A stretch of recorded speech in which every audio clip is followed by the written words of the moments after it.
talk about outcomes.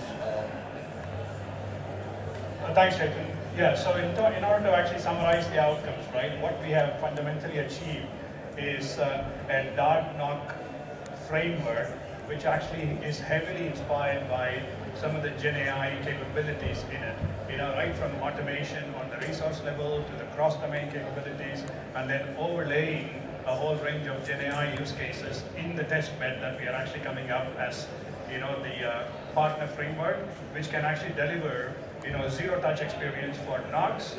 and we have been able to also actually quantify some of these outcomes, as you would have probably seen, some of you who would have attended the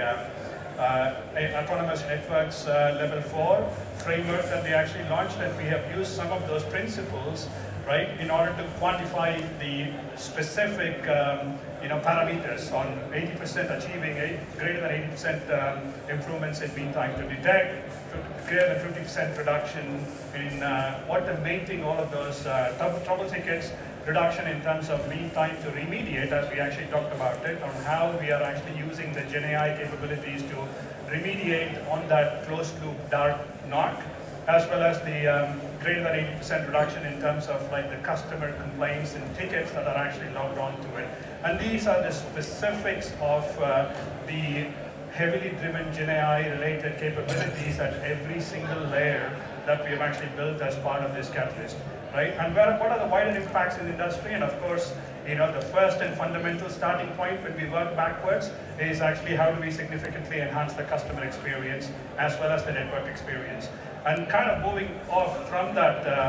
network and customer experience, we are also actually quantifying when it comes to mean time to dispatch, which is not actually mentioned over here, in terms of truck roll reduction, as well as apply some of these capabilities to actually look into the energy optimization specifically for 5G related G-Node Bs and so on, which is part of the catalyst as well.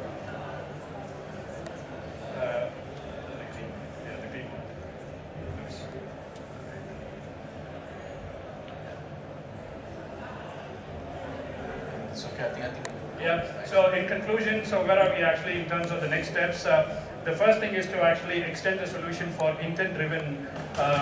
service management, as Chetan mentioned earlier, on how we are actually going to be looking at the cross-domain service layer, for also actually expanding this towards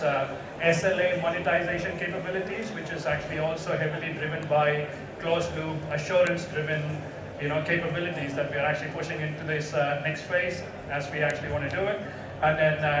the realization of network as a service, and also to kind of actually work with the ODA canvas beyond the platforms, as well as the canvas to actually evolve towards autonomous networks level 4 as possible. So thank you for that opportunity. Those are the achievements that we've actually gotten over here.